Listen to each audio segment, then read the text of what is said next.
Hello and welcome to this episode of Superhero Ethics. We established long ago that martial arts can be a superpower, and today we're going to China during World War II to discuss the movie Ip Man. No, it is not IP Man, it is Ip Man, and it's about a real-life figure who was important to the training of Bruce Lee, and we're going to discuss all the issues that the movie brings up about the role of martial arts and how that can play in different situations, the journey of this particular man, and what happens when you actually tell a person's story with a kung fu movie instead of a biopic. All that and more after a commercial break we have no control over.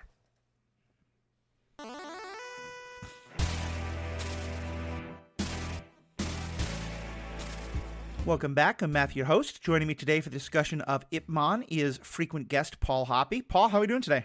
Not bad, yeah. I was going to say default guest. I think that's my official position on the podcast. I like that a lot. Yeah. I like that a lot. And sometimes we get a third person on. Sometimes we get someone instead. But you're kind of the you're the assumed go-to. Right? Yeah. It's like you don't have another guest. I'm the guest. It's cool. We'll do it. There you go.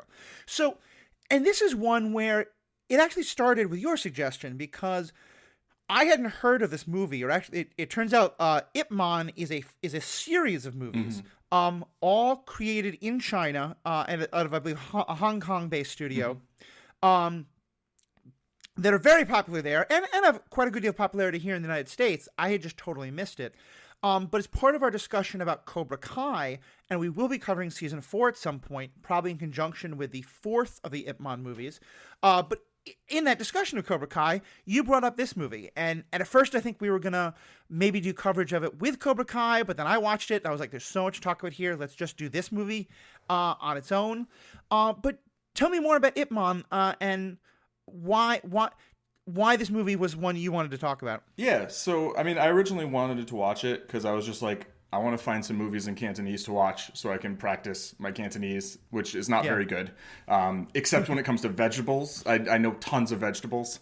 I mean, when people who speak only Cantonese are cooking for you, that's probably a good thing to learn. Right, exactly. Although they speak Toisanese, which is related, but anyway, there's a whole lot there. But, the movie turns out to have Cantonese, Mandarin, Japanese. Actually, this movie inspired me to then go and do the entire Duolingo tree of Mandarin because that's all they had. I was like, I'll just learn this language and then the other. Anyway, my language learning goals are a bit of a disaster, but And to be clear for those, it is offered with subtitles on Netflix, I believe is where we found it. Oh, of course, yes. So. Speaking Cantonese, I'm sure you're going to get even more out of it, but yeah, there is a way to follow along with subtitles. Right, exactly. And, there's spots where knowing, even my limited Cantonese, I'm like, that's not exactly what they said, I don't think. But usually the subtitles are at least in the spirit of what's being said, right, or the plot. But yeah, it also is just a really good martial arts movie, made by martial artists, which I think contrasts with something like, say, Cobra Kai, which is a show that has martial arts in it, and it's kind of about martial arts. But, here, I feel like the movie itself it's not about a martial artist. It is, in some ways, about martial arts, like beyond, and sort of the place of martial arts in the world, and, the place of martial arts in a world with guns, and, how one should go about using their skill and power. And then, it has a lot of commentary on, not so much commentary as much as like the setting.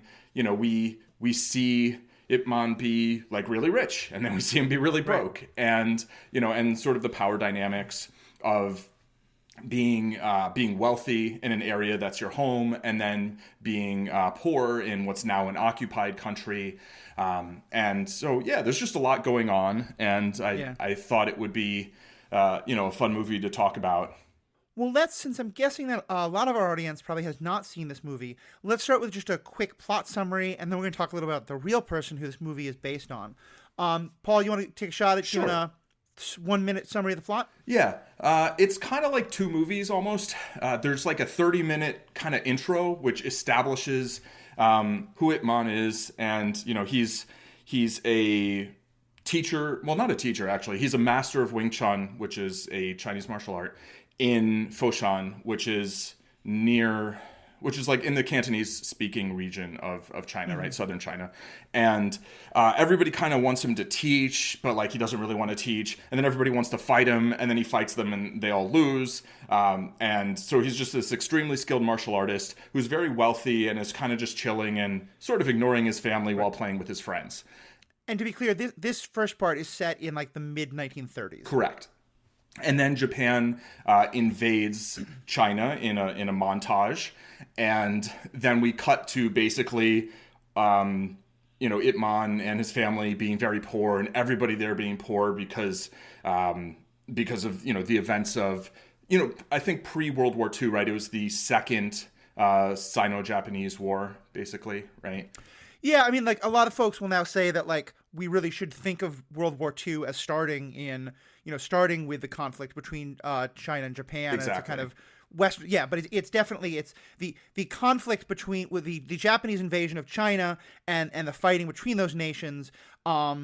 It is directly a part of the conflict that then where America then gets brought in with the Pearl Harbor and all that. Yeah, so it is the conflict that we think of as World War II. But the events in the movie are happening before we in the West often think of World War II starting. Exactly. The whole war was so massive that it's very complicated, right? Yeah. But yeah, I think you summed it up well there. And then basically, Ip Man goes to work at what is he working? He's like breaking up. It's a coal factory. It's a coal mining, right? So it's a coal factory. Yeah, he's working at this coal factory, and there's this.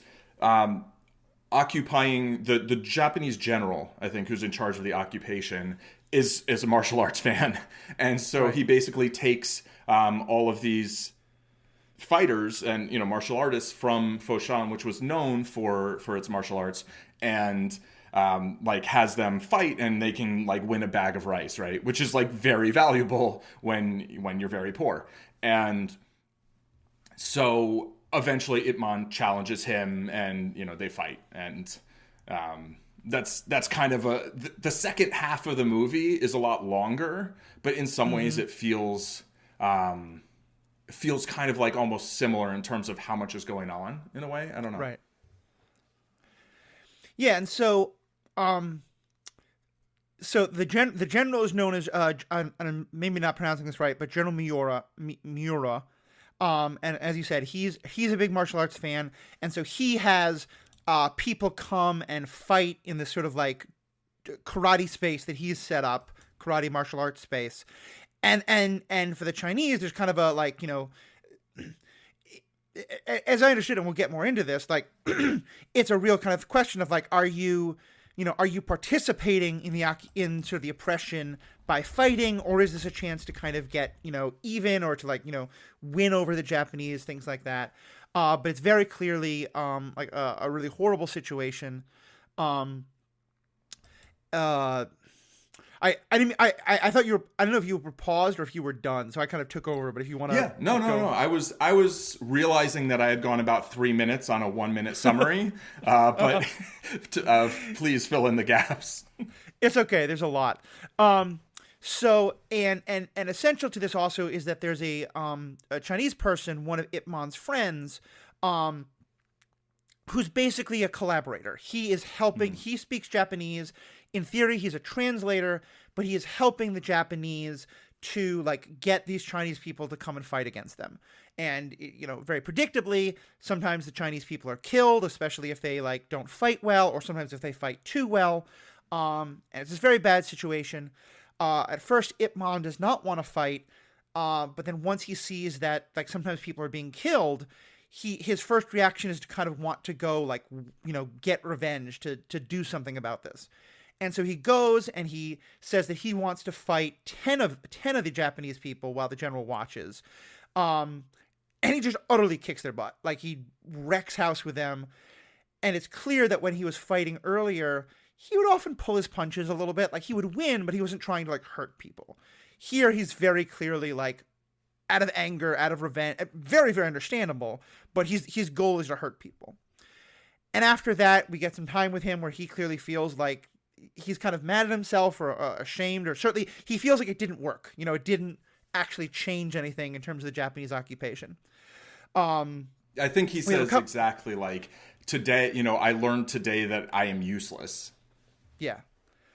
Yeah. And that's, I think, one of the key themes of the movie is sort of so much of the martial arts world is about individual combat, like one champion versus another champion settling things.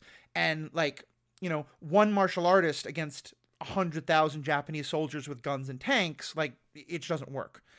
But so that there's more drama that goes on. We'll fill in more of the details as we go on, but it eventually leads to there's a quick side plot that I'll mention in a second, but it leads to Ip Man challenging the general to a one-on-one fight, something that the general had kind of indicated he wanted. They fight, and Ip Man wins the fight, and as part of and he pretty much, I mean, like, he does real damage to the general to the point where I think it's very possible to believe the general is like serious, like he kind of like ends the fight with a kick to the head that bangs the general's head against a wooden post. And, this feels like it's showing the damage that Daredevil often doesn't, that kind of way of like, the general's definitely not in a good state. The general's sort of second in command, who has been this entire time, like, the most there were many, many atrocities. I'm not sure I can say that this is like an inaccurate portrayal, but it's definitely the sort of like most mustache twirly, like, I will do everything I possibly can to show you that I'm sadistic and cruel and abusing the power. His name is Colonel Sato. And that Colonel Sato shoots Ip Man right after Ip Man wins the fight. Right. This sends all the Chinese folks who are watching into kind of a fury, and they storm the space. They overcome the Japanese soldiers who are guarding it, and they kind of are able to like rescue Ip Man and his family because he's wounded but not dead, and take them to safety. And it's a kind of symbolic like winning out over the Japanese military in that moment. Yeah. And then the movie ends by filling us on more of Ip Man's story, including the fact that he does live. He wound up fleeing to Shanghai or to Hong Kong. Hong Kong. He flees to Hong Kong, where he spends a lot more of his life. He eventually becomes this incredibly well-respected and well-known teacher of Wing Chun. Am I pronouncing that right? Yeah. I mean, more or less. I mean, as right as I'm going to pronounce it. That's fair. And that one of his students is a person who we know now as Bruce Lee. And that's sort of he has a very lasting effect on the world of martial arts, to be sure. Indeed. So yeah, and then one of the side plots is that early in the movie, there's a group of folks from the north, and I think you said that they're speaking Mandarin, not Cantonese, right? They come to, because this area of Fushan is supposed to be kind of like a mecca of martial arts, and the leader of their school is just challenging all these other leaders of other schools, kicking their butts. Finally, he fights Ip Man. Ip Man doesn't want to fight him. Eventually, he does fight him and wins. And now, fast forward, during this occupation time, Ip Man's brother has a factory that he runs. Everyone's obviously still, like you said, the occupation. They're like stealing all the money they can, but they're just kind of getting by. And now this group of ruffians, I think is a kind of appropriate term. They want to come rough up the factory and basically take all the money. And Ip Man trains the people in the factory in how to fight back. They wind up challenging the group. They mostly get their butts kicked, but Ip Man is able to, again, win out in single combat against the leader of that group. I would say that they like fight back initially successfully, as they kind of have the element of surprise, but then it's like their week of training or whatever isn't going to overcome, a bunch of like bandits is how I would describe them, because they were, right? Didn't they rob something along the road or something? It felt very kind of Robin Hood. Yeah, very much so. Very much so. But they were not giving to the poor. No, they were not. But they were the poor, so, Right. Yeah, I mean, I think part of what their story is about is how, like, in this just horrible situation of oppression, like, sometimes, like, people turn on each other. Right. And things like that. So I think that's kind of the plot of it, and we'll get more into it. But let's just talk for a minute about the story of Ip Man himself, because as I said, it's not a biopic as we often think of them. It sort of is one, but it's definitely taking a lot of historical license, although that's what biopics often do. But it's much more about like, it's a kung fu movie, I think, first and foremost, and a historical drama about a real person. And we'll get into that more, but just start by tell us more about Ip Man the person and kind of what you know about him going into this movie and his importance to martial arts. Well, I mean, okay, so I'll start with Wing Chun, actually, I think, which, to just back up a moment, I am a student and teacher of Taekwondo, which is Korean martial art, but which is generally regarded as being sort of this like northern style of sort of hard, direct, straight line types of arts. And I actually almost ended up kind of running a Wing Chun school because when I was going to open a new Taekwondo school with two friends of mine, one of them was also a Wing Chun practitioner, and he's kind of pivoted into really doing mostly Wing Chun. Sifu William Kwok, who they actually ended up naming the school right after I decided not to go join them in opening it. They named it Gotham Martial Arts. And I was like, well, if you told me that you had that name, I probably would have done it. But I like it. Anyway, so, Wing Chun is... One of the quick connections I want to mention, Zuhair Ali, who has been a guest on the show, he's one of the hosts of the Animation Deliberation podcast. He often talks about Filipino martial arts that he has studied for quite a while. And he was telling me this, I don't remember the details, but I hope we're going to have him back, that we may have him on as another guest to talk about the next Ip Man movie, the fourth one that we probably talk about, because he was explaining that the teacher, who I think it's that the person who taught him this Filipino martial art had been trained somewhat by Ip Man, and that the Filipino martial art was a lot kind of not. It's very Filipino. It originates in the Philippines, to be sure, but was very influenced by Wing Chun. Right. And one quick question of my own. Is Wing Chun a form of Kung Fu, or is that just kind of a mistake people make because they think all Chinese martial arts is Kung Fu? Well, so Wushu is generally the actual term for like martial arts in China. And so Wing Chun would, I'm pretty sure, be a form of Wushu. And in fact, Donnie Yen, who portrays Ip Man here, I believe is a Wushu champion, like was a competitor and is like formally trained. I think his mom actually was like a Tai Chi grandmaster. So, he grew up with martial arts. He's like a real legit martial artist. And I think that very much comes through in the movie. And for people who maybe aren't that familiar with Donnie Yen, but maybe are Star Wars fans, he's in Rogue One. He's the Force is with me, I'm one with the Force, blah blah blah. And are you kidding? I'm blind. As they put a exactly bag over his head. When they put a bag over his head. And in that movie he wrecks it with the martial arts as well.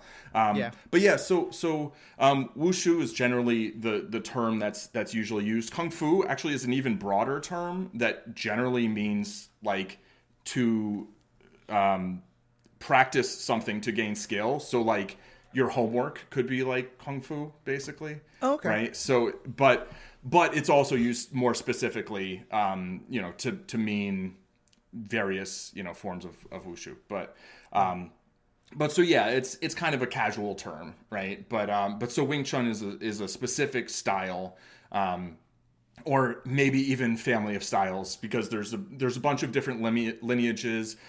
Lineage is very important in martial arts, or to a lot of martial artists. And it's a Southern style. One of the historical things about it is that it was either created by or partially created by a woman, hundreds of years ago, I think. And so the idea is part of the idea is it's this very kind of trapping, fluid style that allows a smaller person to be able to overcome a larger person, right? It's not like just using brute strength. And I think that comes through in the movies pretty well. Very much, yeah. Especially because so often it's people who are overconfident who are fighting him. Exactly. And it's very much kind of him, kind of like letting them overextend themselves and then being able to take advantage of those mistakes. Yeah, and the northerner who comes and fights him, who wanted to open up a school. He wanted to come and defeat everybody and open up a school and make lots of money, basically. And who I will always refer to as the guy who looks like Carl Urban. because of his perpetual scowl. His actual name is Jin. again, I'm going to do my best to pronounce this. Jin Shanzo. Yeah. Yeah, we can go with Jin. He gets defeated. Like, he's got a sword, and Ip Man grabs a feather, like a giant feather. Yeah, it's like a feather duster. Or right, exactly. And he beats him with that. So that's kind of almost like this very, very literal analogy of like hard style versus soft style. Right. And I'm not certain exactly what style the Japanese general was using, but I mean, it looks like Shotokan karate to me, which is this northern, very kind of hard style, right. You know, and I wouldn't be surprised if a lot of Filipino martial arts, as literally being more in the South, there is more exchange of sort of Southern styles, you know, and the right. sort of circular, kind of softer, trappy, types of styles. But so Ip Man was a legendary teacher of Wing Chun. He taught Bruce Lee, taught lots of others, who then taught others, and you know he was a grandmaster really, and grew up in.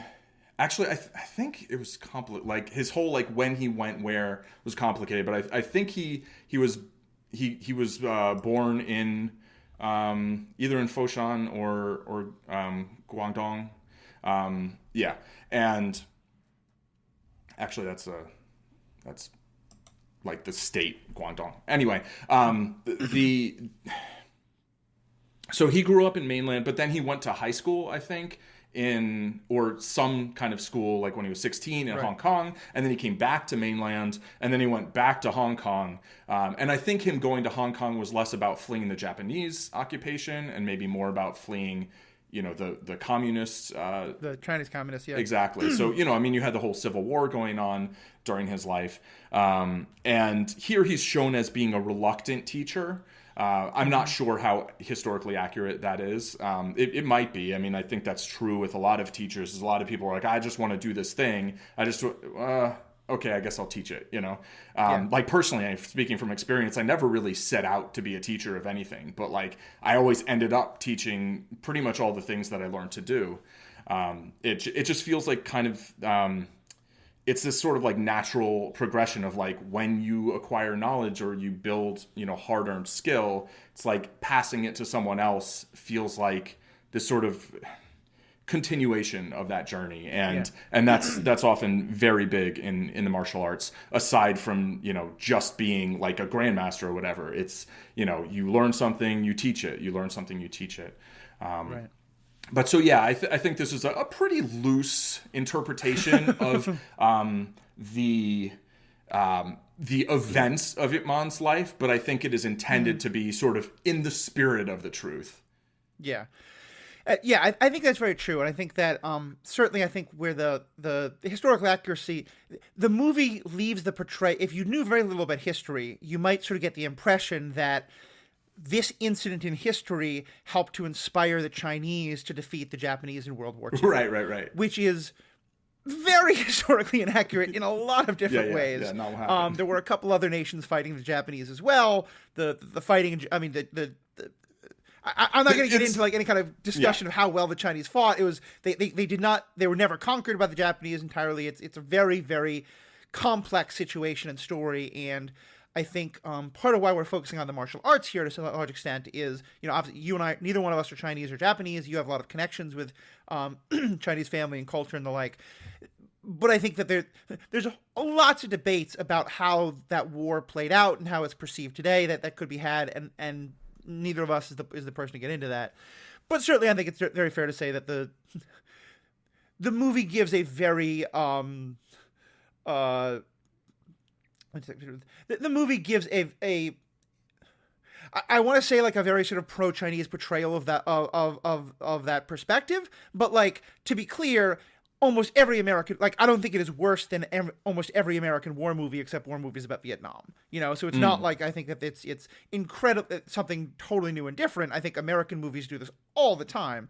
But, you know, just there's a lot of the history to take with a lot of grains of salt. Yeah, I mean, you know, I don't know all the details of the history that much, but you know, historically, like, it is pretty clear, a lot of the atrocities that, whether they're specific to what happened here, like, overall, Right. that's very much, I think, in the spirit of the truth. I do think it is very pro-Chinese in a way that if it were a Hong Kong film before 1997, maybe it would have been a little different.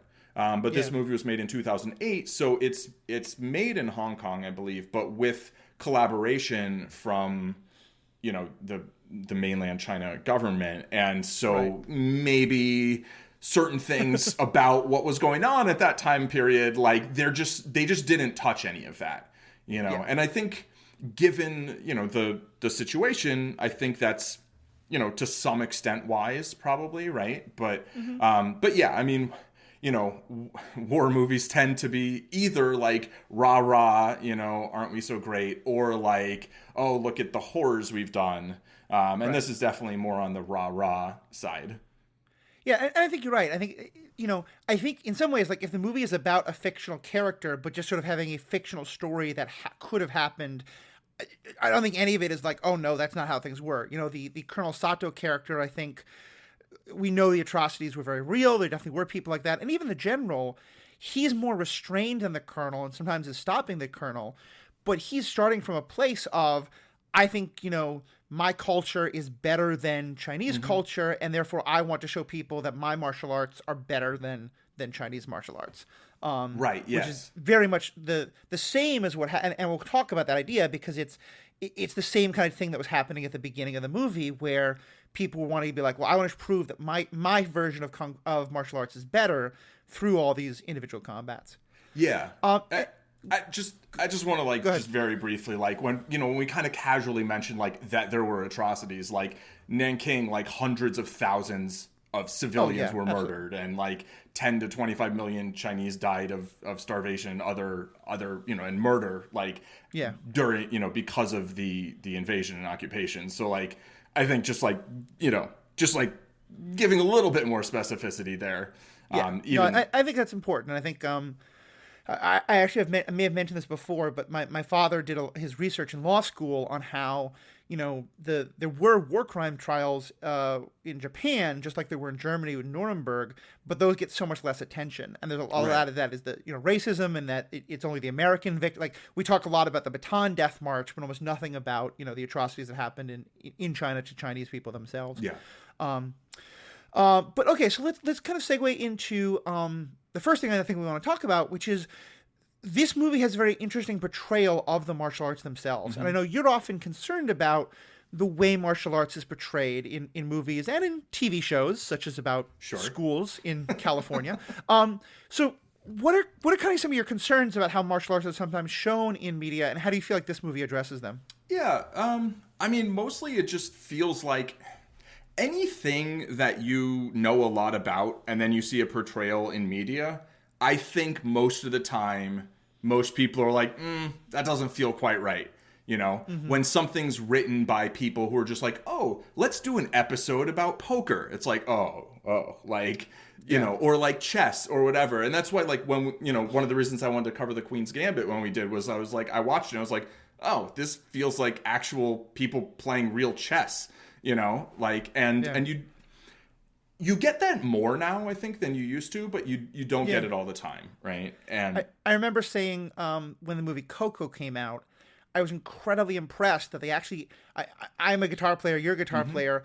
I could watch the animated fingers move on the animated guitar, and know that was actually what you would have to do to play the notes that we're playing. Right. Where often what'll happen is, like, the things that the actor is doing have nothing to do with the sounds that they're purportedly making. But anyway, so exactly. Yeah, it's that same kind of thing. Yeah. So a lot of times it's, you see martial arts being portrayed by people who don't know anything about it, or just like, we just want to show something that we think looks cool. Or if they're talking about teaching, like, they're not necessarily doing it in a very realistic kind of way about, like, how people actually learn and teach.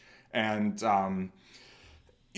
sometimes it's, you show people kicking and punching each other and just, like, everybody's totally fine afterwards. And it's like, well, that's Right. ridiculous, you know? But then other times you show people do things that you're like, well, that probably wouldn't actually hurt someone if you did that way, you know? There's no power being generated. So like here, it felt like it was, actually, I think one of the martial arts consultants, or the main martial arts consultants, was one of Ip Man's sons, I think Ip Chun. And so it felt like very real. It felt like you have a main actor who's really a martial artist. You have people who wrote the movie who probably really understand kind of like what it's about, and sort of the questions about, like, you know, why would a person practice martial arts in, you know, in today's world, or, you know, 70 years ago even, or geez, Right. what was that, like 90 years ago, almost 85 years. But yeah, there is this whole, you know, idea of like, you know, the duel, and it's like somebody goes and challenges someone to prove that their style is the better style, and Right. which is on the surface just a ridiculous notion, because it's like, you know, they're actually, to get into a little like Bruce Lee philosophy, you know, the idea is like there's something to be learned from any style, right? Every style has Right. things that are going to work well, and maybe some things that maybe aren't the best ideas, but they just do them anyway. And so, you know, what Bruce Lee did is like pull from a lot of different styles, beginning with Wing Chun, but then, you know, pulled from a lot of other styles as well. And created Jeet Kune Do, right? Which is sort of, which I guess you could say is a descendant of Wing Chun, but at the same time is sort of a descendant of all martial arts, because Right. that's sort of how it's built. But, you know, ultimately what it comes down to is not whose style is better. It's like, who's better, right? Like, Yeah. if you take a style that overall is just very, very bad for whatever reason, which isn't going to be too much of a thing, right? But like, maybe somebody teaches something that doesn't make sense and someone learns it really well, it's not going to work very well, right? But if two people have different styles, but one person trains 40,000 hours and one person trains 2,000 hours, like, the person who trained 40,000 hours is probably going to come out being a lot better at it. But, you know, then there's also natural abilities, you know, there's size, strength, speed, like there's a lot going on. And so Right. when Ip Man fights Jin, right, the northern Chinese guy, and defeats him, and Jin's like, oh, your southern style has defeated my northern style. And, you know, Ip's like, it's not the style, it's you. You know, Yeah. which is like, oh, that's kind of cold, right? But like, Yeah. that's, and whether that was also kind of his point to, you know, the general at the end, I'm not sure. Like, that seems a little less clear. It kind of like, he was like, no, it's because we're Chinese. And I was like, I don't think that was the takeaway here. Like, I think the takeaway was like, it's not your style, it's you, you know? It's some failing that you have, whether it's your ability to execute your style, or whether it's like, why are you fighting? You know, there's this idea sometimes of like, if you're fighting for the right reasons, or you have like proper motivation, you're actually going to be better. I don't know how much stock I put in that, but like, I feel like it can't hurt, Yeah. you know? You know, it makes sense. And I think one of the most interesting things about the movie is this sort of how Ip Man shifts a lot in terms of his understanding of that. And, you know, and how deeply baked into the whole culture it is, this idea of, you know, it's funny because it very much is like, you know, in Game of Thrones, when like, instead of two armies fighting, let's have like the two individual champions, you know, come out and fight, like, Right. you know, my best fighter against your best fighter. And in one of the most interesting parts of the movie, at the very beginning, there's a character named Master Liu, who is he's just kind of opened up another new school in town, and he comes to visit Ip Man, and just like, you know, let's just have a fight, just Right. like friendly, let's do it. And Ip Man tries to put him aside, and it's like, well, I mean, he's literally eating a meal with his family. Yeah. And this guy's like, oh wait, no problem. And then he's like, And- have you eaten? Like, come Yeah, join us, it's like- let's eat. They're very polite to each other. They insist on fighting in this room with like a lot of like beautiful like vases and stuff. And Ip Man's wife is like, please don't break any of my stuff. He keeps saying, the other guy keeps saying to the fight, like, they keep breaking things. He's like, I'll pay for that. I'll pay for that. That was later. That was Jin, who was like, I'll pay. Oh no, yeah. This okay. guy, they Yeah. actually did, I think, go outside eventually. Did they eventually go outside? I don't know. I think They don't break fight, as much stuff. He defeats him much more easily. Yeah, actually, definitely. So that's why they don't but break then so much. It's very important to him that no one know that this happened, Right? Because he believes that if people know, he'll lose face, and then no one will want to study with him. Which, if you think about the fact that there are all these different schools in town, like they can't all be exactly as good at each other. Presumably, one is the best fighter of them all, but people go to all these different schools. Mm-hmm. So, like the idea of, but it's very, and a big part of the plot of the first part of the movie is like Ip Man promises to keep it a secret, but someone else saw, and then like all the things about, was he, it's like almost a go to the police thing about like slander. So yeah, it's very interesting how that's portrayed, of how important this idea of, if I'm defeated by anyone, it's an attack on me, but it's also an attack on everything I teach. Yeah, and that's, I have to say that, that matches my experience with martial arts today, or a few years ago, where people do, I think, feel like, teachers, I think, feel like they have to look invincible or flawless, right, or whatever. And, at a certain level, like, yeah, I think people think that someone's not going to want to learn from someone who doesn't like have all the answers and right, doesn't, and can't just defeat any challenger. But I've always thought that was kind of ridiculous. I mean, I felt that pressure myself of like, when I was a teacher, I became a teacher when I was still a red belt, but like I started running a school when I was a second degree black belt. And it was hard, like going and competing. And I felt like, my teacher was like, well, why do you want to compete? And he was like, when I wanted to compete, it was because I wanted to show that, Korean martial arts was better than Japanese martial arts because, Korea also got invaded by Japan. Right. And so there's some bad blood there. And I was like, yeah, that's not really what I want to do. What I want to do is like basically just become as good as I can. And, because competition's a good way of like seeing how good you are. Yeah, not even seeing, but like actually getting better, right? Yeah, it's kind of like a fire through which you can kind of forge your metal, or I don't know. But it for me it was like I want to be the best I can be because I feel like the better I am, the better I can teach. Right. But I think that was a little bit misguided. Like I wanted to compete because I wanted to compete too. Also, just that was just a thing. But I do think that a lot of people see that the best competitors aren't always the best teachers, often are not. Often, if you think about like the greatest tennis player ever, like, are they going to be the best teacher of tennis? Like, maybe not. Maybe it came too easily for them, right? Maybe that makes it harder to teach. Told the story before about how people asked Ted Williams, like, to teach people how to hit a baseball. Because Ted Williams is arguably one of, if not the greatest hitter in baseball history. Yeah. And what he said was, well, yeah, you just, watch the way the ball is rotating and know what kind of pitch it is. And there's maybe one person out of a million who have eyesight good enough to do what he could do. Right. Yeah, he had like 23 vision or something. Yeah. So it's like that thing of like, there are some people who just have skills that are so much better than anyone else that they can't teach someone who doesn't have the same skill level. Right. Yeah, the same sort of inherent, just physical aspects of one's body. Right. And, and that's one of the things, like in a martial arts school, it can be very helpful to have a bunch of different teachers, right? Where, you all want to be teaching the same general principles. But if you're kind of short and you want to learn how to fight, and someone really tall is like, oh, just you do a lead leg side kick. Just hit them before they get to you. It's like, that's not going to work if you're 5'3" and they're 6 feet tall. Right? Yeah. You're going to want someone who's like 5'2" and is like, oh, well, here's how I do it. Here's how I get in on those tall people and then beat the crap out of them. Like, right. And so, if you have a bunch of different teachers who are teaching somewhat different styles, like you just find the style that's right for you. You find the teacher that's right for you. So this idea of like, you have to be the best and undefeated and whatever, it's always felt very misguided to me.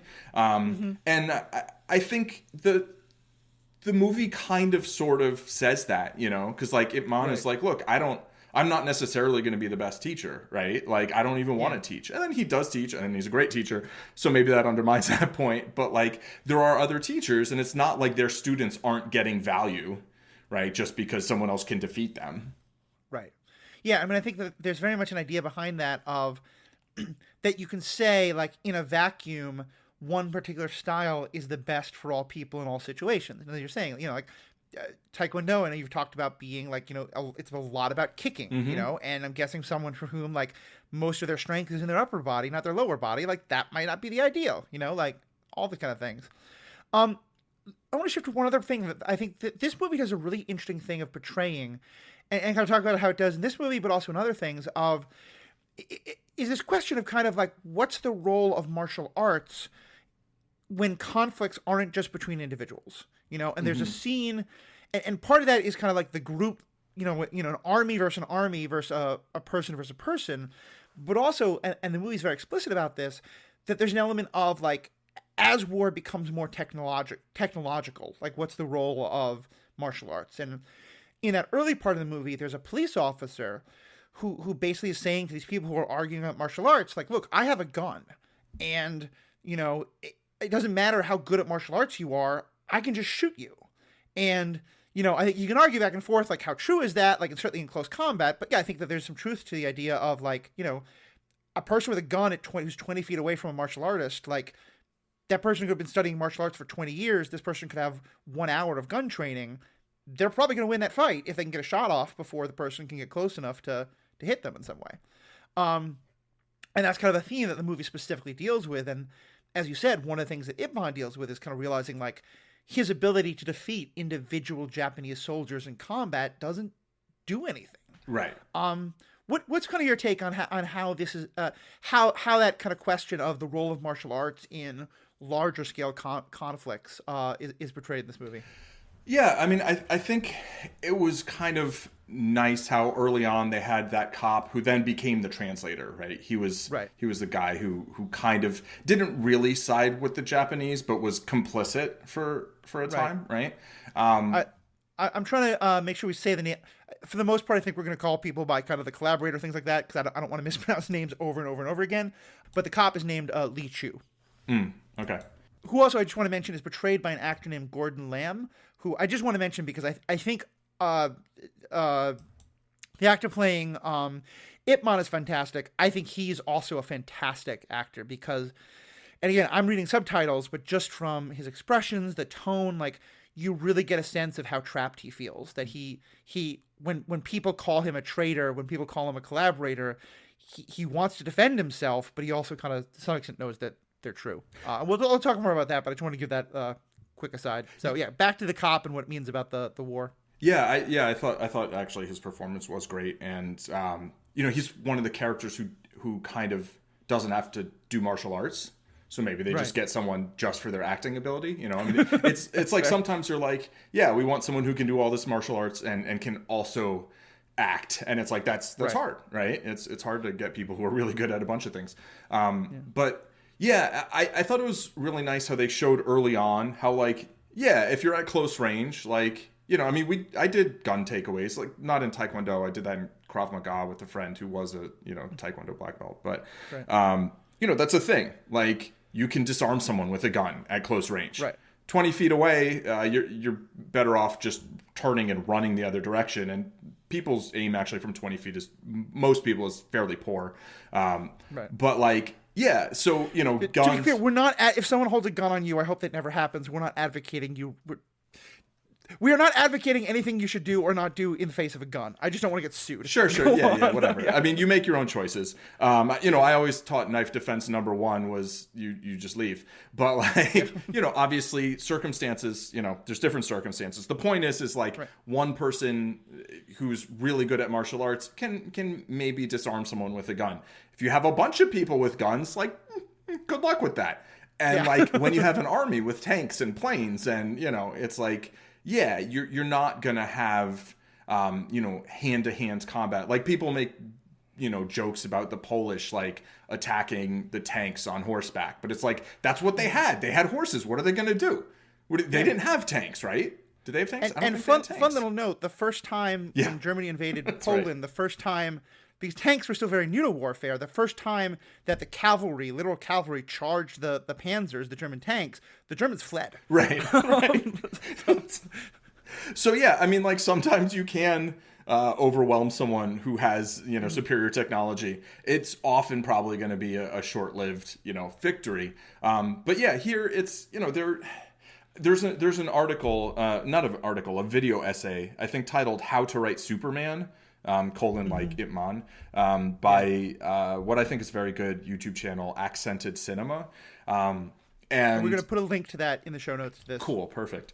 And he talks about how Ip Man is basically, in none of these fights are you supposed to be like, oh, I wonder if he is going to win this hand-to-hand combat battle, right? It's like, I think you're supposed to feel like he's kind of invincible in hand-to-hand combat. He's Superman in that way. But, he's not Superman insofar as he can't literally fly all around the world and, like, take all the tanks and throw them up into space or whatever. Like, right. He can only, fight 10 people at a time, and I thought that fight scene was great and credible, one of the things that we do is, like, on my first degree black belt test is, like, go fight 2 people. Like, on my third degree, it was like fight 2 second degrees. And I've seen people fight 3 people, or, if people are unarmed and you manage them right, like, you can fight a group of people, but, like, that's not an army, right? A literal army is going to be overwhelming, and especially when they're, armed. Right. And so, I think the movie was, like, kind of trying to show that, like, you can, I don't know, sort of that, like, individual acts and individual struggles can matter in the face of something larger, but on their own aren't going to directly change the circumstances, basically.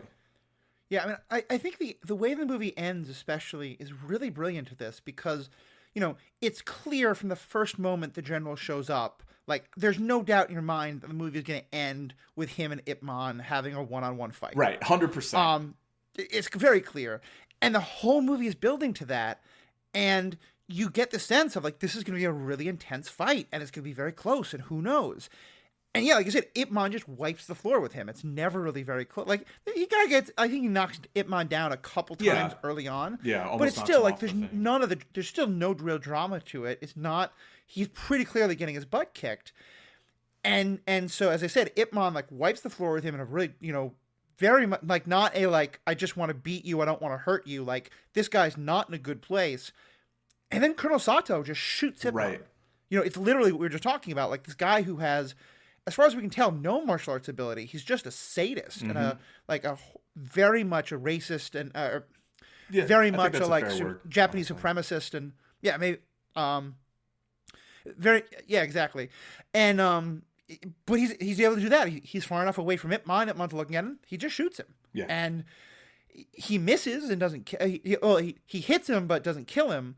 But still, I think it's a very important, like, what the whole movie is about. Of, like, this combat can be important, but in the grand scheme of things, of, like, a war, it's not.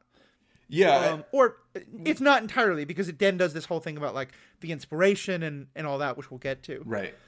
I do think that the suspense isn't so much what will the outcome of the fight be. It's more, will that outcome change anything?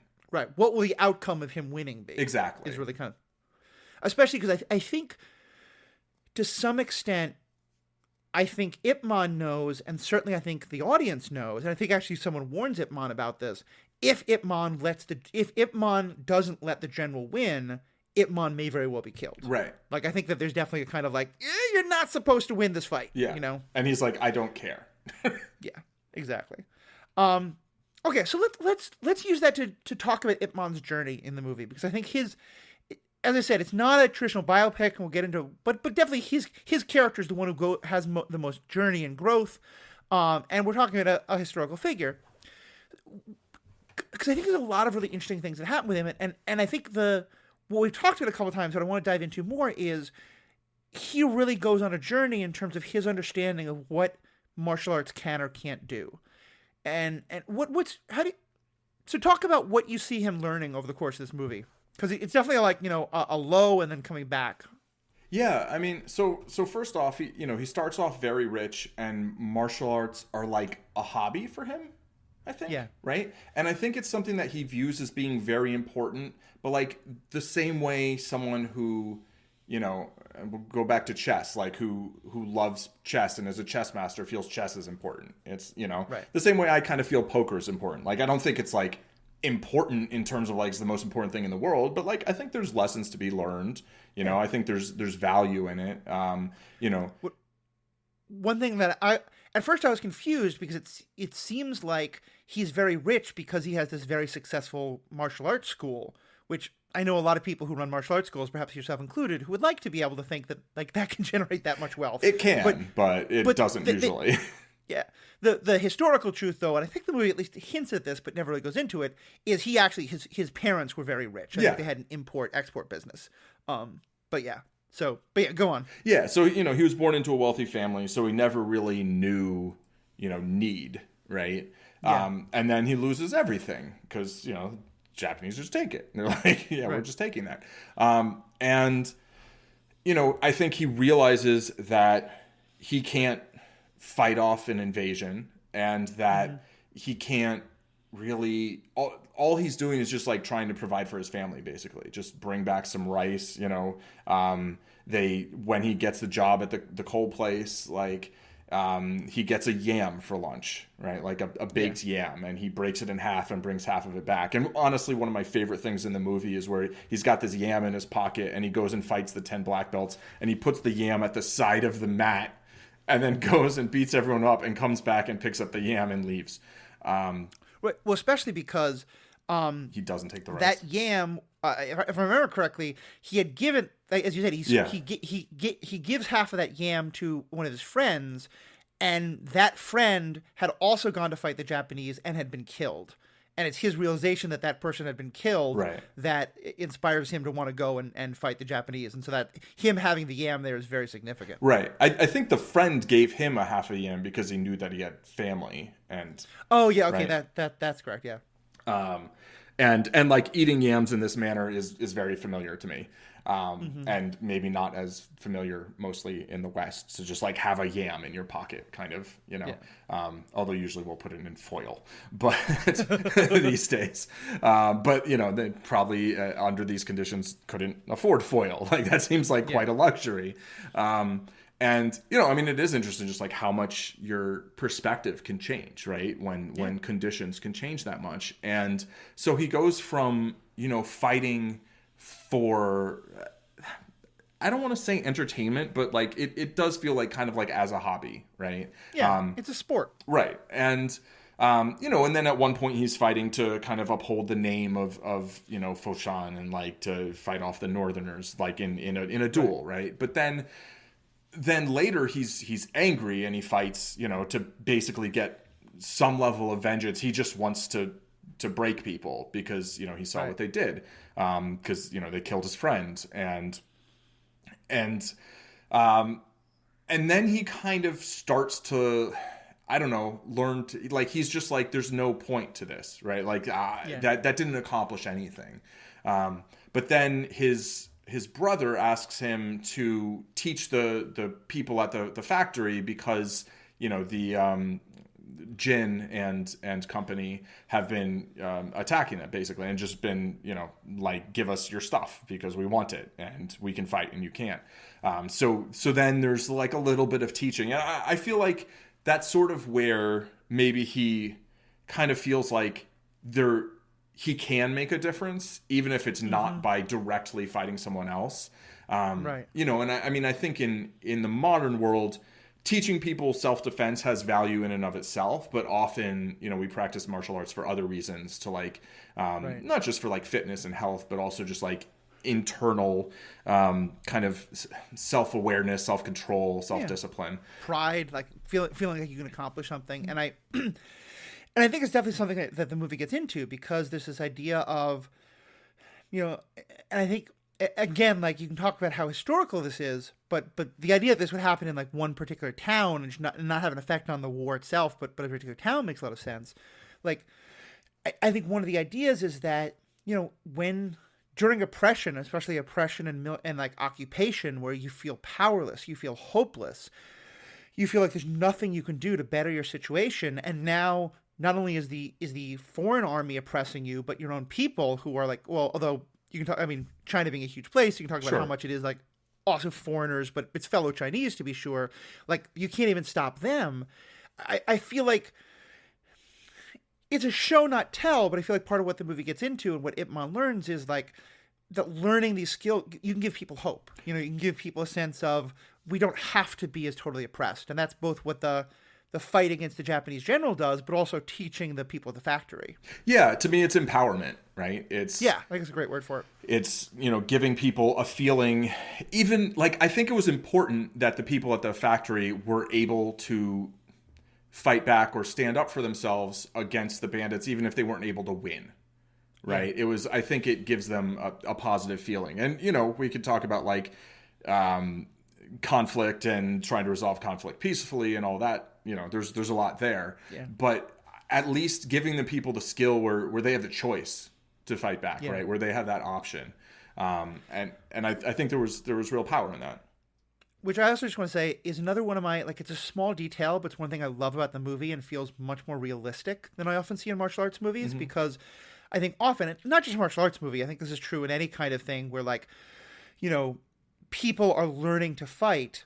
Like, often there's this idea of, like, if you have a good teacher and you have the will and the strength, like 3 weeks or even 6 months or a year of training can allow you to defeat people who've been doing this all their lives. Right. And like Cobra Kai, I am looking directly at you when I talk about this. But yeah, so this, like, I remember my partner and I, Mary, were watching this movie, and when the fight started, I looked at her and goes, I don't believe these people can, if these people win, I'm going to be annoyed. And so when they fought well and they surprised everyone, but then they still started to get their butt kicked. Right. I was like, okay, yeah, this is much more realistic. I appreciate this. Yeah, it was like the tanks turned around and were like, whoa, and they're like, wait, no, we can take these people. And then Ip Man showed up, and it was, I think, convincing that he could defeat them, particularly with these other people also, engaged in the struggle. But yeah, I thought that was nice that they showed that, like, you can learn a lot pretty quickly, and it will be a lot better than knowing nothing. But, like, yeah, you're not going to just suddenly be a master at something, because the plot wants you to be. Yeah, I think it's very true. Yeah, and I feel like this whole journey that he goes on, one of the important things actually about his journey that I want to mention is early in the movie, he's willing to take these people on, but he doesn't want to make a public spectacle of it, Right. The fight against the first guy, Master Liu, it's more Master Liu who wants to fight in private, but especially when, like, there's a huge crowd that wants to watch him fight Jin. And it's all these people are like, yeah, show him, kick his butt, show him that the South is better. And he's like, no, we're just going to fight in my room, in private. We're going to break all my wife's stuff, which, dude, like, if you love martial arts this much, you've got to have some kind of room in your house that doesn't have all your wife's vases. Yeah. I mean, he's got a nice outdoor space.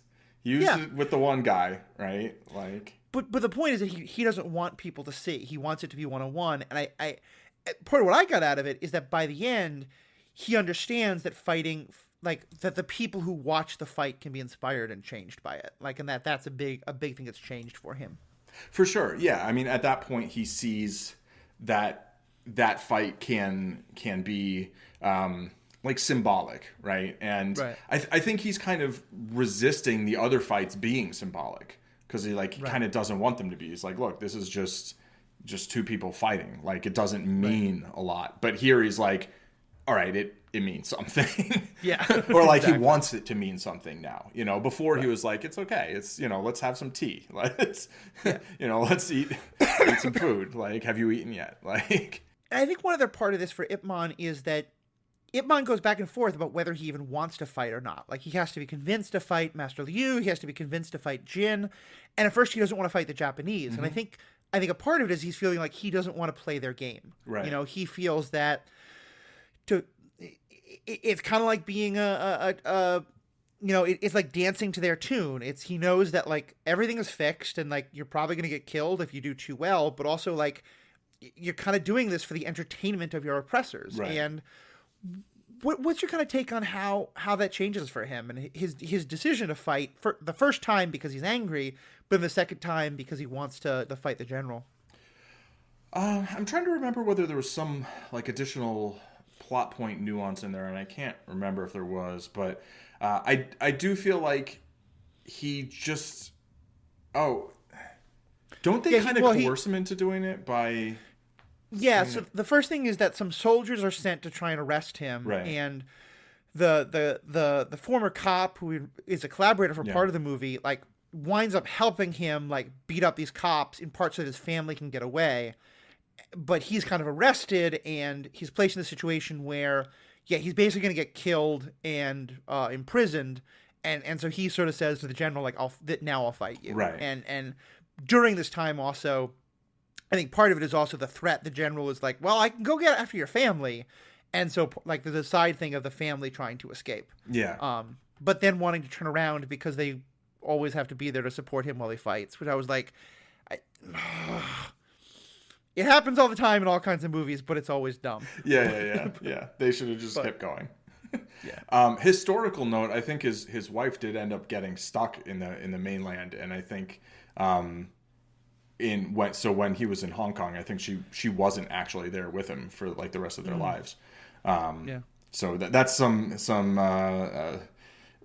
license that they took with the events in numbers 2 and 3, but definitely. He's not the best husband and father in this movie, I think I would say, right? Like there's times when he's just like ignoring his son, he's kind of ignoring the family. Like he's of the sort of like, I'm going to provide for you, but like I'm not necessarily attentive or there's a scene that like it's so cliche as like the way to show someone's a bad parent, but it works. Yeah.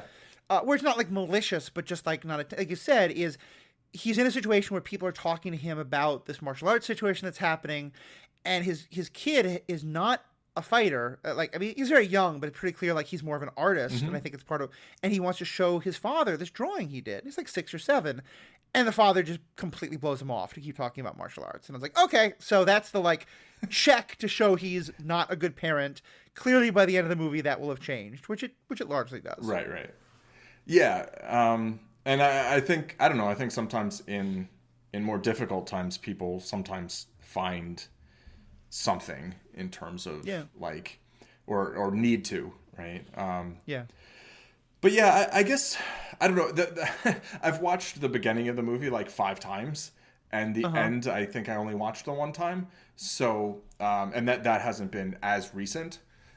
So I guess it's harder to comment on kind of why he does change his mind. I felt like it was a little bit sort of being compelled and being like, all right, well, right. I have to do this. I will say that there was one scene at the end just before the fight where he's imprisoned, right? He's being imprisoned to then fight. So he doesn't have a whole lot of agency at that point. I guess he could just be like, I won't fight you. You can kill me. And he's like, no, I'll fight you. Fine. But the general tries to give him like a proper meal the night before, right? And he's like, I'm not taking this. And that felt very, symbolically, it's kind of like opposed, right, to in the very first time we see him fight with Master Lu, he's like, come eat, and they're eating, and then they're sitting there. Yeah, you're my colleague. Dessert. I respect you. Let's break bread together. Not break bread, but that idea. And he's having a smoke, and he's like, okay, let's fight. Okay, cool. And here he's just like, we're not friends. Like, I'm not taking your hospitality. Like I'm gonna fight however I am, and I mean, you probably should eat the food just because, but like, whatever, fine. I get the symbolic. I mean, gesture. You also probably shouldn't smoke before a fight. Probably not. That is discouraged. That is discouraged. But yeah, to me, it's one of those moments where, like, realistically, you want to be at your strength, and eating food is good. But I very much get the symbol, which is that I feel like the general is trying to kind of have it both ways, which is the general wants this idea of, no, we're colleagues, and we're going to fight the way you used to fight with your friends, but I'm going to win to prove to you that my way is better. But in this way, but it's like, I want you to respect me while I beat you. Right. Even though I've used guns to get you into this ring to begin with, or this match to begin with. And his refusal to play along with that is, I think, very important. It's his refusal to to dignify what the general's trying to do. Yeah, and to kind of give it that veneer of acceptability. Yeah, absolutely. I think he wants it to be like he's really into martial arts, and I think he respects what Ip Man can do, right? And he wants to prove that, like, you know, the Japanese are superior, that the Japanese way is superior. And he wants it to be like, look, I want you to accept this at the end when I beat you. And he doesn't want Colonel Sato to murder him, right? He's like, no, this has to be square. And, you know, it's this sort of like, you know, but at the same time, like, not accepting that it's like, look, you're an occupying army, right? What part of this is fair? Like, there's no, you can't have it both ways. And that's a story I think we often see of, like, the oppressor who wants to act like, no, we're just here to help. We're just your friends, you know? And, like, again, I don't want to get too much of the history of it, but, like, part of, like, the Japanese claims of their war aims was this, like, we are liberating Asia from Western imperialism. Right. And, like, that was very true. Like, certainly China had been, like, horribly colonized and you know, taken advantage of in horrible ways by Westerners for almost 100 years at this point. But yeah, the idea that, like, no, we're much better is also clearly not being proven out to be true either. And so it gives one more element, knowing that kind of gives one more element to, like, what this general is trying to do. Like, no, we want you to see that we're here to teach you our ways because our ways are better, but we want you to respect us. And him just refusing to be a part of that. Yeah. And I mean, speaking as someone who's grown up in the United States, that seems kind of like the United States' MO throughout the world. Very much, yeah. Is being like, oh, we're liberating all these places, and, you know, we're gonna show that our way is the right way, and it's like, we're going around murdering a bunch of people, and, like, I'm not gonna argue that whatever governments are overthrown were good governments, but, like, you're not usually doing better, and, like, that doesn't seem like a good way of going about things. Like, some of the governments we overthrew were pretty not great. Some of them were just fine, like, you know, Haiti and Chile. Sure. But I think it's very true. Like, America does that. The British certainly did that with all of their colonies. You know, Germany and France and other European countries did their colonies. Yeah, it's a tale as old as time. It's by no means unique to the Japanese, but it's just one more part of the thing there. So this is going to be a long episode. There's a lot to talk about here. We at one point thought we would talk about this movie, Ip Man 4, and Cobra Kai. That was overly ambitious. But there's kind of two last points I want us to get into. And one we've talked about some, but I think the movie really does an interesting exploration of it. And it's how the war affects people, you know? And it's like we're kind of seeing, we see kind of like 4 responses to the war, or 5 maybe. You know, one is just the people who are just kind of beaten down and just trying to get by. Then there's ones like the former cop who I think acts, you know, collaborates with the Japanese. You can call him a collaborator, perhaps. You know, where it's the like, well, he I think is very much in contrast to Ip Man, because he is the one who is very much trying to give that veneer of respectability and saying, no, this is a legit martial arts, you know, contest, and trying to cover up the fact that, like, sometimes people are shot because they fight too well. Then you've got folks like the Northern Raiders, where it's like, well, this is chaos and it's every area for themselves. We're not going to worry about kind of preying on our own people or something like that. And then the people who are like, like Master Liu, who's like, I'm going to fight the Japanese. I'm going to do whatever I can, even though it's probably going to get me killed. And then there's the Japanese themselves. We might talk about each of them individually, but or more generally, but we should kind of start with you, Paul. Like, how do you feel about how the movie shows, like, all these different possible reactions to the Japanese occupation? Yeah, I really appreciate that. You know, I think some people, you know, the majority of the people seem like they're kind of just trying to get by. And I would even say that, was it Officer Lee, I think, who becomes the interpreter, who is like, you know, it's like he's also just trying to get by. You know, he's doing it by collaborating with people who are oppressing the people that he used to be in charge of oppressing. I mean, law enforcing, but but, like, you know, and so that's kind of a, you know, he goes from being an authority to being like, oh, I will speak for this new authority, basically. Right. You know, and so that kind of like scans. I think that makes a lot of sense, right? People often are going to. Some people are like, well, this is who's in power, you know, and you know, other people aren't always necessarily going to be like whoever was in power were people that I respected or wanted to be in power. So it's like whatever, it's just changed. You know, that's I think the Northerners are kind of just like, this is just how the world is, and we're just going to try and, you know, get by our own way. Right. You know, seems like a pretty bad way, but like it's horrible circumstances. Yeah.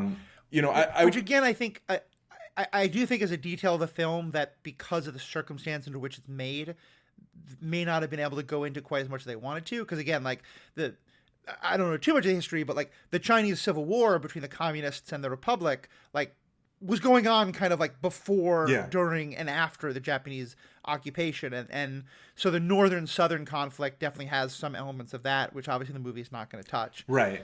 These guys didn't seem like they would be super into the politics. Yeah, like I think they were definitely just like. But what you're saying who is cares? Totally, we're just trying to take. But it's also the idea of like, even before the Japanese got there, like this is not like a peaceful, happy nation where everything is great. Like there's already all this upheaval, and so there being people from the north who are like driven out because of the conflicts and stuff, and looking for their own. One thing I just want to say about Officer Liu, who, as I said, like the people call him a collaborator, but I've been kind of almost a little careful with that language because he is a collaborator for a decent portion of the movie, but I feel like the whole movie makes him very sympathetic in a way. Like that doesn't justify what he does, and I think is very critical of him for it, but like, you know, he does have kind of a hero turn at the end, which matters. But even at the start of the movie, he's a cop, and I don't want to be defending cops by any means, but there's this interesting dynamic that's set up where in this town where everybody is really good at martial arts, this guy isn't. Right. And it's clear that like he's turned to being a cop as a way to kind of have a like, no, look, I can be strong too. And I think it's a horrible thing to ever decide to do and a very bad reason to do it. But there's a little sympathy I have for like, you know, it's kind of like, you know, you're the little brother who's been maybe getting bullied by everybody else because everyone else is really good at fighting in a way you're not. And yeah, now you're like, I need to have some power myself. And so I want to have the gun, or I want to work for the Japanese, or like he's presented in a way I feel it's not even that it sympathizes, it humanizes it, you know? Yeah. Like the collaborator is often one of the more cartoonish two-dimensional villains in movies like this. Right. Like in I really like to hear or something. Yeah, you kind of understand. You're like kind of like, I hope I wouldn't do that, but I can understand why he would. Yeah, I think he's a very compelling character, Officer Lee, right? I think the actor Ka Tung Lam was he's in Infernal Affairs also, which is a movie that I've often. Okay, yeah. How do you? Cause he's listed as Gordon Lam. At first, I thought you got the name wrong. Then I realized no, you're probably actually giving the non-anglicized version of the name. Yeah, no, I guess he's credited in this as I don't know. What was he? He was credited there as Gordon. Oh, I see. So I'm just looking at the Wikipedia page, yeah. And on the page it just says Gordon Lam, but then when you like scroll over it, it says Gordon Lam Katong. Right. Yeah, and I mean, I'm not sure if is he from Hong Kong? I imagine. But he's a Hong Kong actor, film producer, and screenwriter. Yeah. So most Hong Kong actors will have a Chinese name and like an anglicized name. Partially because of, you know, the history of Hong Kong, I guess, but also just a lot of people have, you know, multiple names. Like Tony Leung isn't called Tony Leung. He's called I think it's Leung Chao-wei, right? Right. And I mean, and that's also like, I mean, all over the world, people will often kind of feel like they have to change their name. Like Richie Valens was born Ricardo Valenzuela. Right, you know? right, like, yeah. But yeah, it's that's obviously a huge thing, right? I mean, you know, Gordon Sumner became Sting. Like, you know, people change their names. You've changed your name like 5 times. But right. But yeah, sometimes I know it's not the same thing. I know. But I mean, like, it's often because of like racist attitudes of like you have to have a more like acceptable name in order to get a career in media stuff. Right, absolutely. And I think though in Hong Kong it's maybe a little different because Hong Kong is this, you know, English and Cantonese and Mandarin speaking. That's fair, yeah. You know, very, very specific area, right? But of course, you know, you're right. That's also true. Anyway, he's in Infernal Affairs, which has Tony Leung, and is great, and you should watch it. But but not a lot of kung fu. Also, the inspiration for the movie, The Departed, is very much a retelling of that same movie. Correct, and the movie itself having been an homage to Scorsese. All right. But Officer Lee, I think is like, is a great character because I think he just feels real, right? He feels real and relatable. Maybe not in a like. Maybe some people are like, oh yeah, maybe I would do that. Maybe some people are like, oh hell no, I would definitely not do that. But like you see it and you're like, yeah, I could see how someone would do that, and like I can understand where they're coming from, even if I disagree with their decisions, and. Whereas other people are like, I'm going to fight, the occupiers, right? And I do want to say, like, we keep saying Japanese, like, it's specifically the Japanese military, right? Yes, it's also very, very true. And, of course, the, civilians of Japan were also, murdered by atrocities committed by the United States and others. And, so it's, it was a horrible time. A lot of horrible things were going on. And here, it just, I mean, things like war are going to affect different people differently. And, to some extent, people might say like, well, conflict like reveals character. Maybe, to some extent, sometimes it changes character to some extent, I think as well. And, and so I did like the kind of hero turn of Lee at the end, even though it wasn't like, it's not like he's just like suddenly out of nowhere. Like you could kind of see that he always wanted to like, he was the one who was like, you have to fight Jin to stand up for our name, Right. So he clearly has this very strong regional pride, right? Local pride. And I think he would love nothing more than to, be able to drive off, the Japanese military, the occupying forces. But like, he doesn't see that as something he can do. And so he kind of just does what he does. And in some ways, I think he is kind of like, when you tell a story about how a person inspires a whole group, you often want to have one particular person they inspire who kind of like, they get to be the face of that larger group. And I think it's very clear that like, for Officer Lee, his inspiration very much comes from Ip Man. You see when Ip Man fights the 10 soldiers, like he's very avidly watching, and you can see like, and then it is when Ip Man stands up to the Japanese soldiers who've come to arrest him that kind of the Officer Lee winds up helping him. And I think so. His story winds up being kind of the microcosm of this idea of the larger sort of inspirational role that Ip Man is supposed to have. Yeah, exactly. He's the face that's given to that effect, basically. Okay, so yeah, again, like the war, we could talk so much more about, and I really do appreciate. We should have been saying this from the beginning, but the importance of talking about like the Japanese military as opposed to like the whole Japanese people by any means. Like Japan at that time was ruled by a fascist government. It was by no means like the will of the whole Japanese people that all these things were happening. But let's go into the last thing that I wanted to talk about, because again, we can go into so much more time with war and all that. I walked away thinking like, how interesting! Like this is, because I did this in my own ignorance. I knew nothing about this movie till you recommended that I saw it. Like I actually thought it was IP Man, right, from the way, because you just were texting it to me, and then I had to be like, oh no, it's not the word man. It's his name is Ip Man. Yeah. It just happens to be pronounced like our word man. Well, it's not. It's pronounced man, not man, but it's spelled like man. Right. Yeah. Exactly. Ip Man, not Ip Man, but But also, even once I knew it was a person, I had no idea it was a real person until the very end of the movie. I'm guessing a lot of people, especially in China, who would watch it would know that. A lot of martial arts people in this country, around the world, would know that. But I think a lot of people didn't. Sure. Yeah. And so it's interesting that it's only at the end of the movie that it like tells you all that. In a really kind of like nice stirring scene of like kind of exposition. But so my first reaction was like, it's interesting to kind of use the motif of a martial arts movie to basically tell a biopic. You know, like that it's. And I know you hate that term and you feel like this movie isn't a biopic. Talk more about why. Yeah. So biopics, like first of all, the word biopic just looks goofy to me, and I always think it could be pronounced biopic, which sounds horrible also. But usually... That sounds like a medical procedure. Right? Usually a biopic takes place over a very long number of years. Yeah. And personally, I very rarely enjoy movies that take place over a long number of years. This takes place in like 2 segments, I'd say. And so there is, the whole time-lapse thing.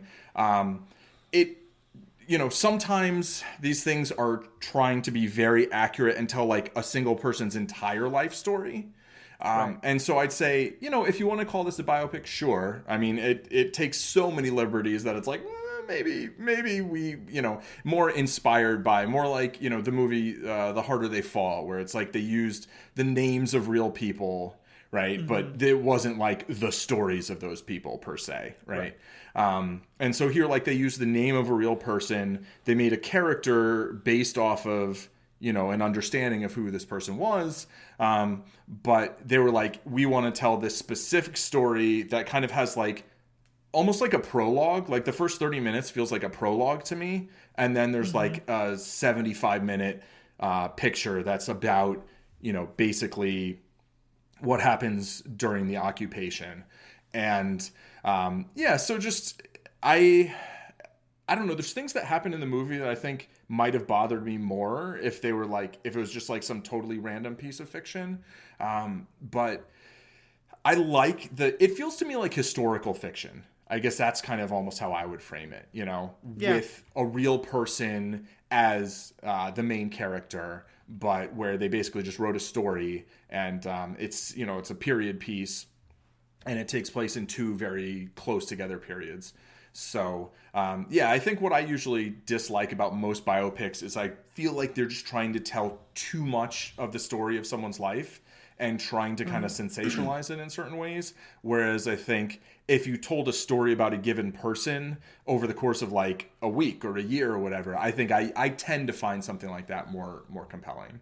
Yeah, I think it makes a lot of sense. Like, I know the movie Lincoln, I think I often look to as a movie where like it kind of gives you an insight into the character, the figure of Abraham Lincoln, but it's really just about like a 2-week period in his life, when he's like trying to decide like towards the end of the war how to I think it's actually about the Emancipation Proclamation, but it's about I did not like the movie very much, but it's about a very specific time in his life.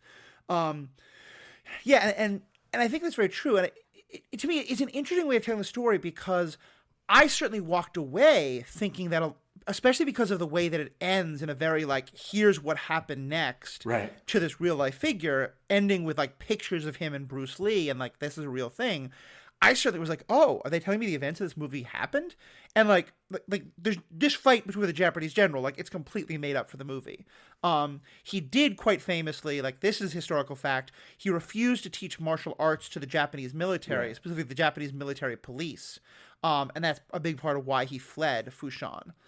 Is again, from my like reading Wikipedia about the history, I'm not by any means a Chinese history expert.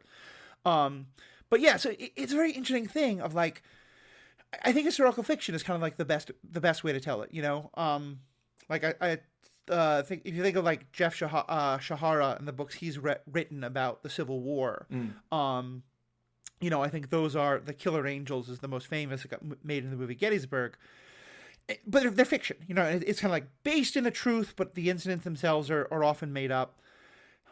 And yeah, it's definitely interesting to use this to have it's much more about the kung fu than about the characters. I feel like I have to kind of just. There's a part of me that's like, I wish that they either had made this like a story about just like a random person they made up if so many of the events were going to be made up, or told something more interesting more directly connected to his historical story.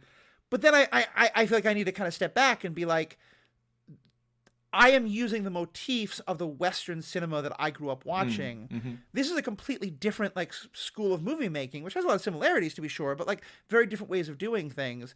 And so I kind of wanted to appreciate like it's not something that easily fits into the sort of categories of is it fiction or historical fiction or biopic or something like that, but just like it's a I think the way you put it is really good. Like it is in the realm of the truth of the story of this person, but using fictionalized events to kind of get across these larger ideas.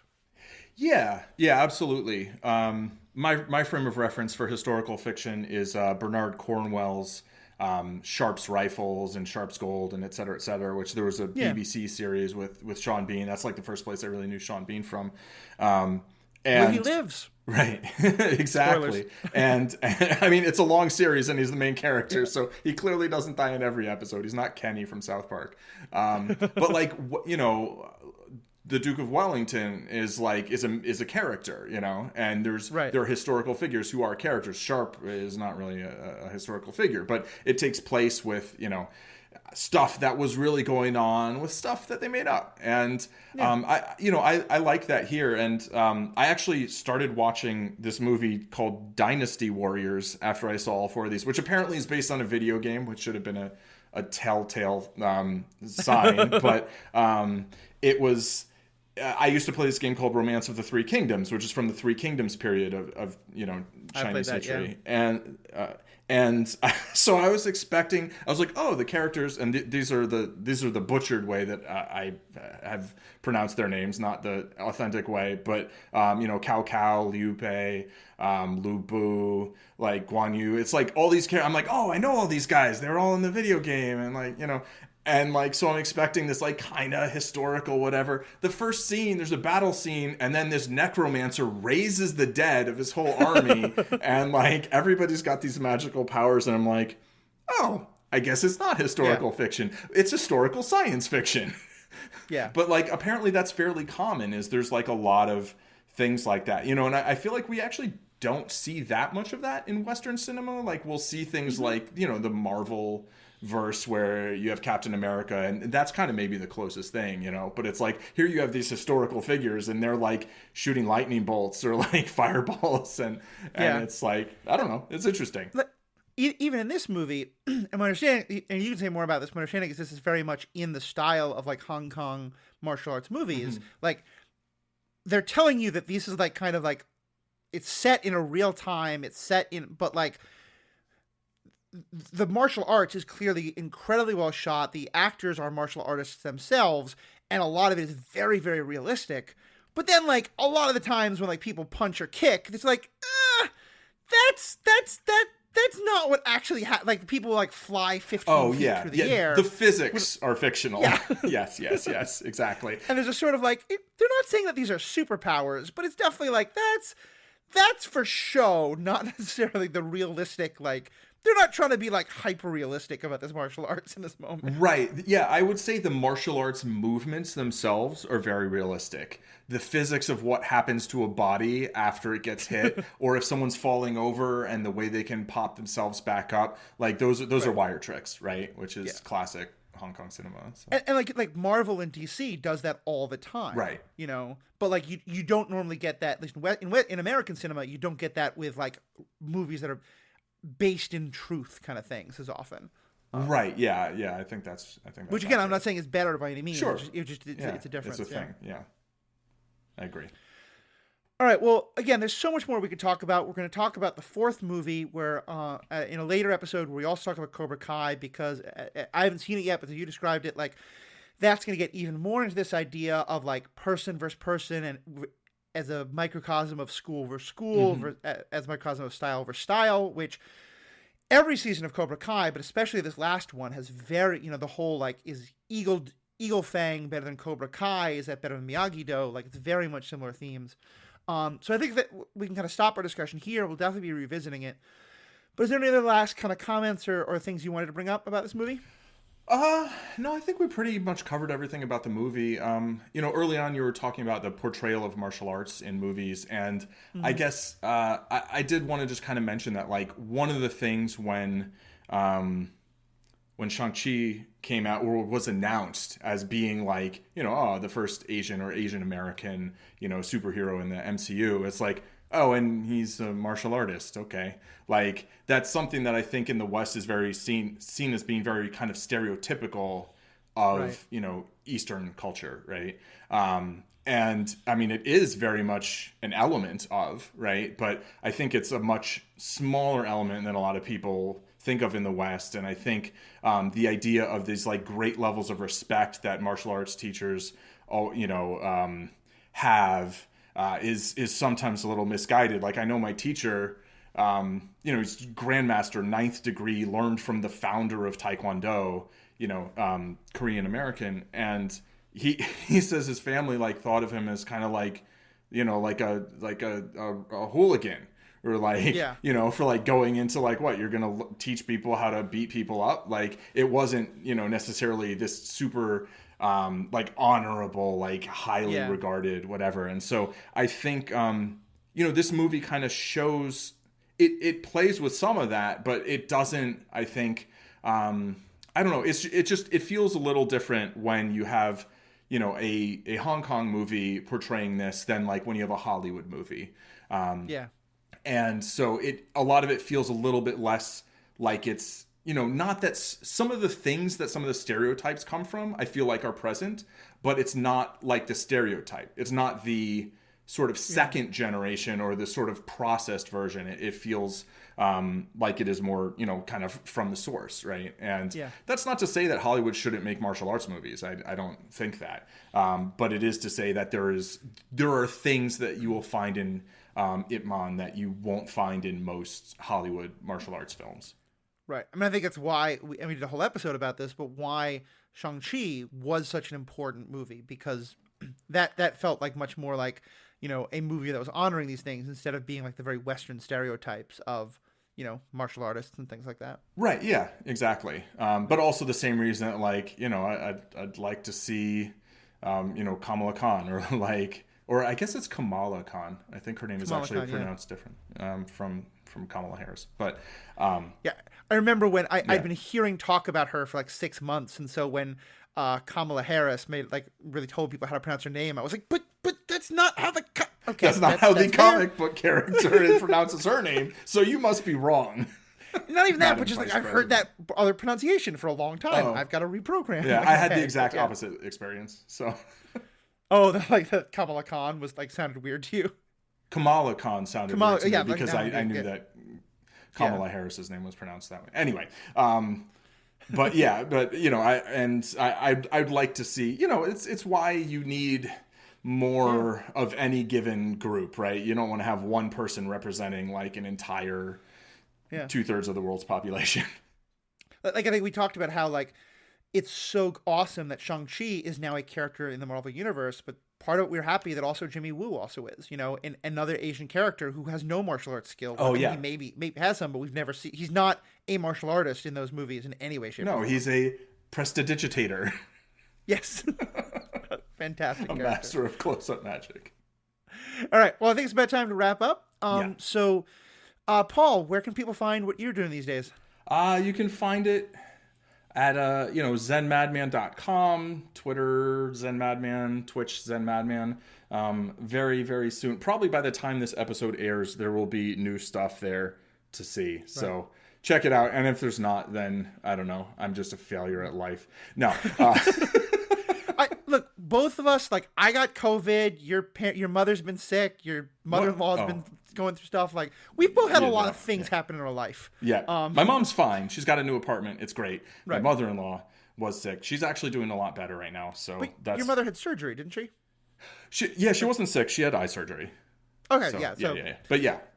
Both of them were dealing with medical There's been a lot of stuff going on. Yeah. That is an accurate summary. At some point, we're hopefully going to start streaming some of these episodes on the Zen Madman Twitch stream. So definitely check that out. And of course, for this, we've talked about a lot of hard stuff, a lot of stuff that people might have a lot of thoughts on.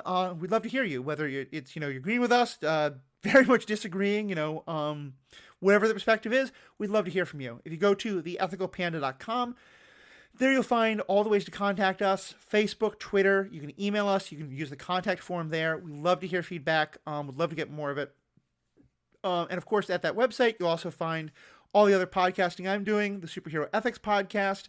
I just was a guest on the Totally Awesome 80s podcast where we talked about risky business. Nice. A movie that my opinion on has changed dramatically from like the first time I saw it when I was like 13 to when I then thought about it in my 20s to then seeing it again now and realizing like the whole thing is satire of the world I grew up in a brilliant way that I really want to, that it made me appreciate the movie a lot more than I originally had. So that'll be out soon. Of course, you can also find me on the Marvel Movie Minute talking about the movie Thor. Yay. Which, by the way, the day after I record this, Paul's going to be a guest on that, so that'll be probably coming out in a few months. So yeah, lots of great things to check out. You can find that all on theethicalpanda.com. Check out all of Paul's stuff by searching for Zed Man in all the places. Let us know what you thought, and most importantly, have a great day.